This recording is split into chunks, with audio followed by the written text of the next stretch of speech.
उसको कुछ भी नहीं मिलता था। अन्नदाता किसान परेशान, योजनाओं का लाभ तो नहीं मिलता था। क्या होता था? उसके ट्यूबवेल की मोटर ही चोरी हो जाती थी।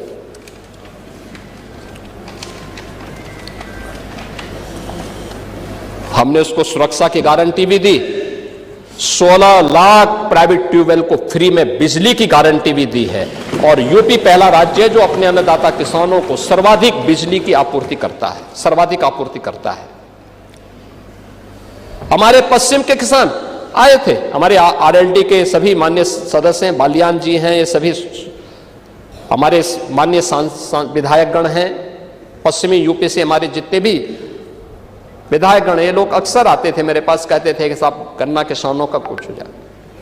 हमने कहा चिंता मत करिए, यूपी 400 रुपया गन्ना मूल्य का भुगतान कर रहा है किसानों को, और 1 सप्ताह के अंदर गन्ना मूल्य का भुगतान। यानी कोई मान सकता है यूपी जैसे राज्य में अब तक, यानी हमने 2,92,000 करोड़ रुपए से अधिक का गन्ना मूल्य का भुगतान गन्ना किसानों को, अकेले गन्ना किसानों को किया है, अकेले गन्ना किसानों को यूपी ने। यह है यूपी की नई प्रोग्रेस। करने की इच्छा शक्ति होनी चाहिए, और सरकार ने यह काम जो भी किया है अपनी पारदर्शी व्यवस्था के माध्यम से किया है। आपके समय में थानों में भय पलता रहा, अपराधी और माफिया आपके खास रहे। यह बात आपकी सरकार के समय की कानून व्यवस्था से चरितार्थ होती रही है। लेकिन आज प्रदेश के अंदर कोई वो नहीं। देखो, बहुत स्थिति आपके समय में था कि वो, यानी जाति के नाम पे बांटो, भाषा और क्षेत्र के नाम पे लड़ाओ, तुष्टीकरणों को बढ़ाओ, अराजकता और वैमनस्यता पैदा करो। यही तो कर रहे थे। दंगे, जंगल राज, माफिया राज, 1 डिस्ट्रिक्ट 1 माफिया, गुंडा टैक्स, अवैध वसूली। अभी तो मैंने शुरुआत की, ये तो अभी शुरुआत है।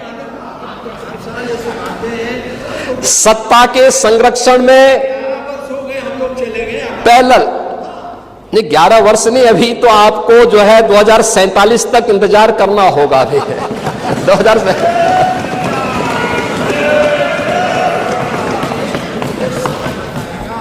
चाहे जो कहिए। आज यानी उस समय हरेक तबके में असुरक्षा का वातावरण था।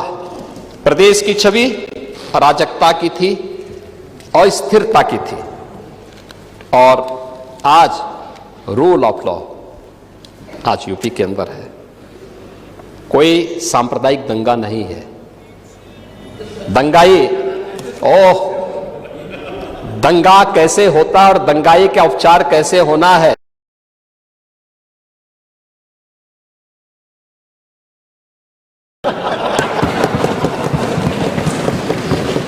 अब यहां न कर्फ्यू है न दंगा है। अब यूपी में सब चंगा है। यह है नया यूपी। महोदय, हम लोगों ने पुलिस की अवस्थापना, यानी अगर भर्ती की है, उनकी ट्रेनिंग अच्छी की है, तो उनकी अवस्थापना सुविधाओं को बढ़ाया है। अब खपरेल के बैरक नहीं है। आप किसी भी जिले में जाएंगे, जो सबसे हाई राइज बिल्डिंग होगी और यूपी पुलिस की कार्मिकों के लिए बैरक होंगे। आखिर वो सभी नौजवान तो यूपी के अंदर के ही रहने वाले हैं, किसी न किसी के परिवार के होंगे सदस्य। ये मानवीय संवेदना का भाव पहले था, आज नहीं है। आज उनके साथ वही सद्भाव के साथ, सम्मान के साथ सरकार व्यवहार करती है। सरकार ने रिफॉर्म के पहली बार यूपी में पुलिस कमिश्नरेट सिस्टम लागू हुआ। 7 जिले आज उससे पूरी तरह आगे बढ़ चुके हैं। मॉडर्न पुलिसिंग, साइबर थाना और फॉरेंसिक इंस्टीट्यूट, यह आज यूपी की पहचान बन रही है। आज यूपी के अंदर एफएसएल लैब्स बढ़ रही हैं। 3 नए कानून लागू होने के बाद 7 वर्ष से ऊपर के प्रत्येक सजा में फॉरेंसिक एविडेंस आवश्यक है। आपका कार्यकाल होता तो आप कभी नहीं कर पाते। इसलिए नहीं कर पाते क्योंकि आपने ना फॉरेंसिक लैब बनाई, ना फॉरेंसिक इंस्टीट्यूट बनाए। ओह, अब 4-4 बार थे, नहीं कर पाए तो अब कभी नहीं मिलना है, अब नहीं मिलना है। चलिए, ईश्वर करें आप स्वस्थ रहें ये सब देखने के लिए, आप स्वस्थ रहें देखने के लिए कि फिर से सपा को उधर बैठना पड़ेगा और सपा को बैठना ही नहीं पड़ेगा। उस लायक भी रहती है कि मुख्य प्रतिपक्षी दल बना रहता है कि नहीं रहता है, ये इसमें मुझे संदेह लगता है। लेकिन आज यूपी के अंदर 12 एफएसएल लैब ये बी ग्रेड की बन चुकी हैं, 6 अन्य एफएसएल लैब्स बन रही हैं। हर जिले में 2 फॉरेंसिक वैन हम उपलब्ध करवा चुके हैं एविडेंस कलेक्ट करने के लिए, और इस पर कार्य हो रहा है। सेफ सिटी के लक्ष्य को हमने व्यक्त किया है, इस पर कार्य हुआ है। UP SSF special security force 6 वाहिनियों का गठन हो चुका है। पीएससी जिस पर हर यूपी वासी पहले गर्व करता था, समाजवादी पार्टी ने उनकी सभी कंपनियों को नष्ट करने का प्रयास किया। हमने 34 कंपनियों को जो समाप्त हो चुकी थी इन्हें फिर से पुनर्गठित किया है और उनकी भर्ती की प्रक्रिया को पूरा बनाया है। और अब तो 3 महिला पीएससी की बटालियन भी वीरांगना उदा देवी के नाम पर, वीरांगना झलकारी बाई के नाम पर और वीरांगना अवंती बाई लोधी के नाम पर उत्तर प्रदेश के अंदर गठित हो चुके हैं। इन पर कार्रवाई आगे बढ़ चुकी है और इसीलिए उत्तर प्रदेश अब ये नया उत्तर प्रदेश है। ये सब करने का परिणाम आज देश का कुल मोबाइल फोन का जो भी प्रोडक्शन होता है वो यूपी के अंदर बन रहा है। 55% यूपी के अंदर बन रहा है। जितने भी इलेक्ट्रॉनिक कंपोनेंट बन रहे हैं उसका 60% यूपी के अंदर बन रहा है।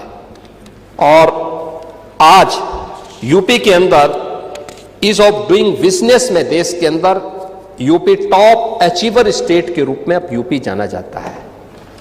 यह है यूपी की नई पहचान। आज राष्ट्रीय शिक्षा नीति, skill India, startup India, stand up India, ये युवाओं की स्किलिंग के लिए और युवाओं को बेहतर भविष्य देने के लिए प्रभावी ढंग से सरकार के द्वारा इसे आगे बढ़ाया गया है। आज आर्टिफिशियल इंटेलिजेंस में, सेमीकंडक्टर में, साइबर सिक्योरिटी के लिए, रोबोटिक्स में, ड्रोन टेक्नोलॉजी में, इलेक्ट्रिक व्हीकल में, agritech, fintech, deep tech, health take, tourism और हॉस्पिटलिटी में, डिफेंस, मैन्युफैक्चरिंग और स्पोर्ट्स जैसे क्षेत्रों में भी उत्तर प्रदेश ने नए गंतव्य प्राप्त किए हैं और तेजी के साथ उत्तर प्रदेश अब आगे बढ़ चुका है।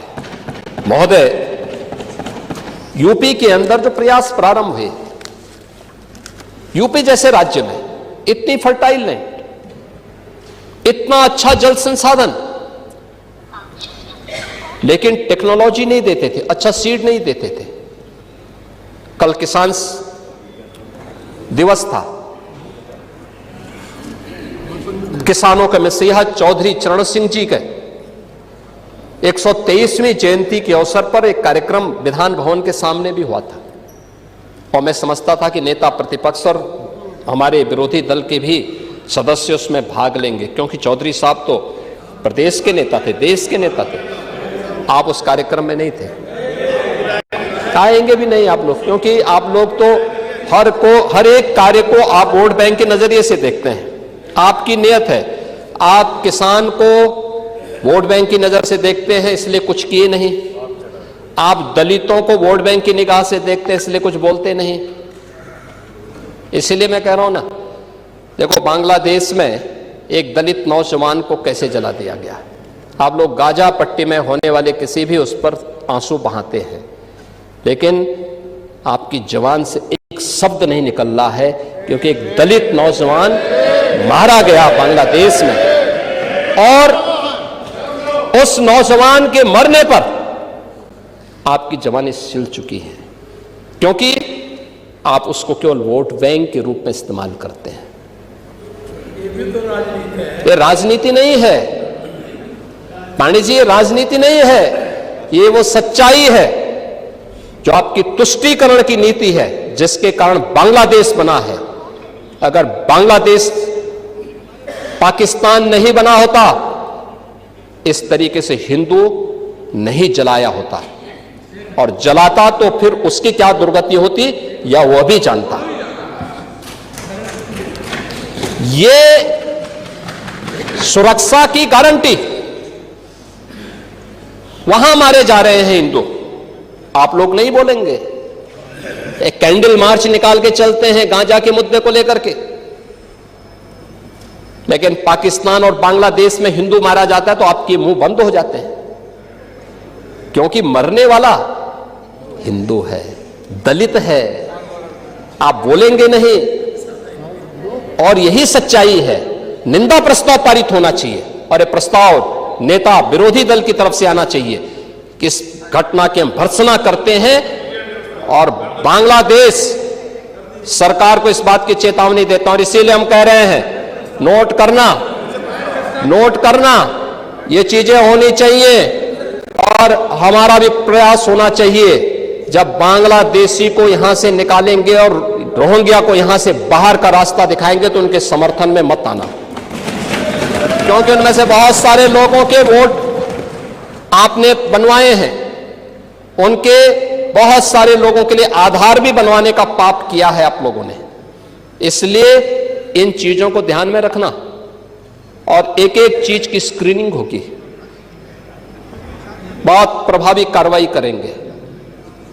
हमारे ही देश में रह करके हमारे लोगों के खिलाफ अपराध, और वहां पे निर्दोष हिंदुओं पर अत्याचार करोगे, निर्दोष सिखों पे अत्याचार करोगे, ये स्वीकार्य नहीं हो सकता है।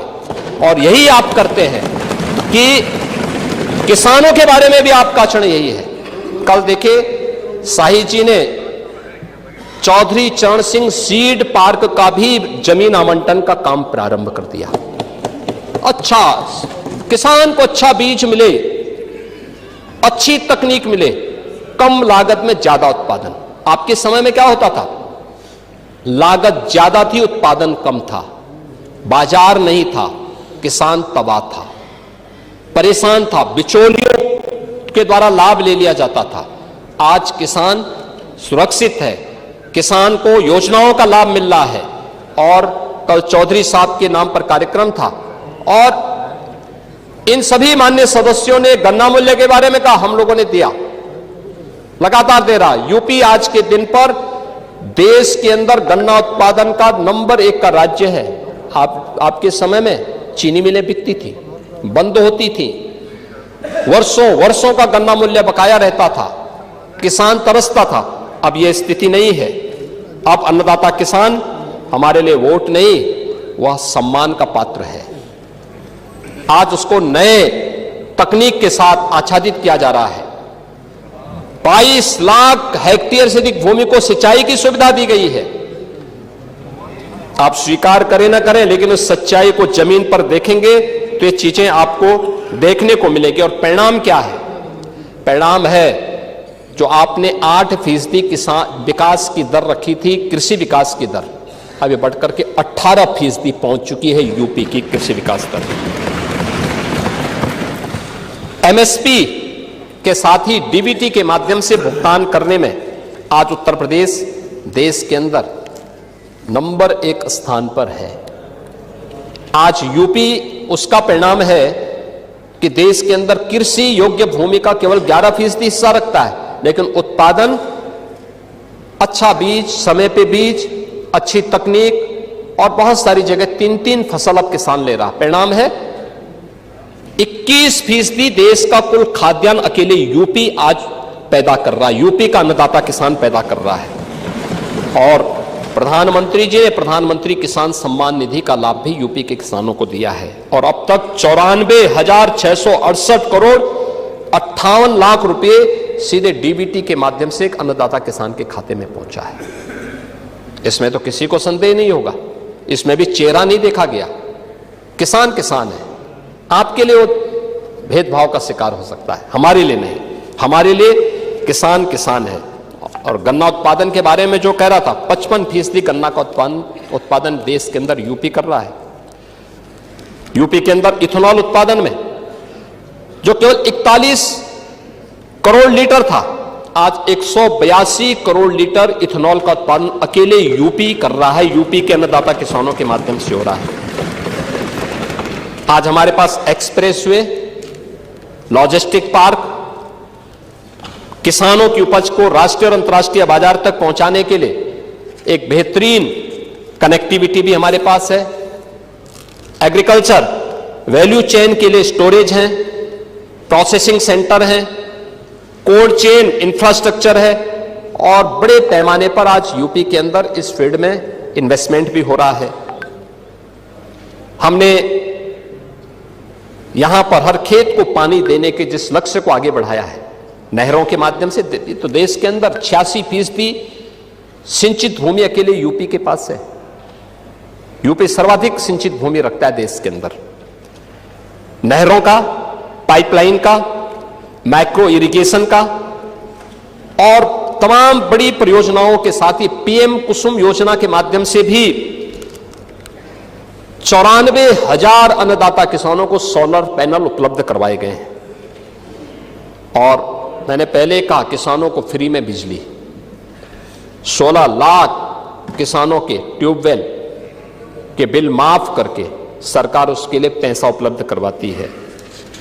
किसान आज उन्नत बीजों, प्राकृतिक खेती, ड्रोन, जलवायु और के अनुकूल आधुनिक तकनीक, इन सभी के माध्यम से आज खुशहाली से उत्तर प्रदेश के कृषि विकास दर को बढ़ाने की दिशा में तेजी के साथ आगे बढ़ चुका है और यह एक बड़ी दिशा में अच्छा कार्य हमारे अन्नदाता किसानों के द्वारा किया जा रहा है।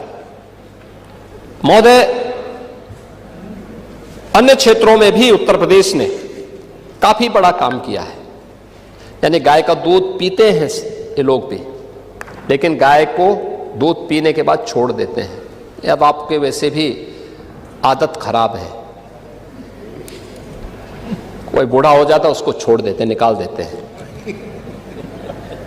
लेकिन हमारी सरकार ने तो हर एक का हम ध्यान रखते हैं।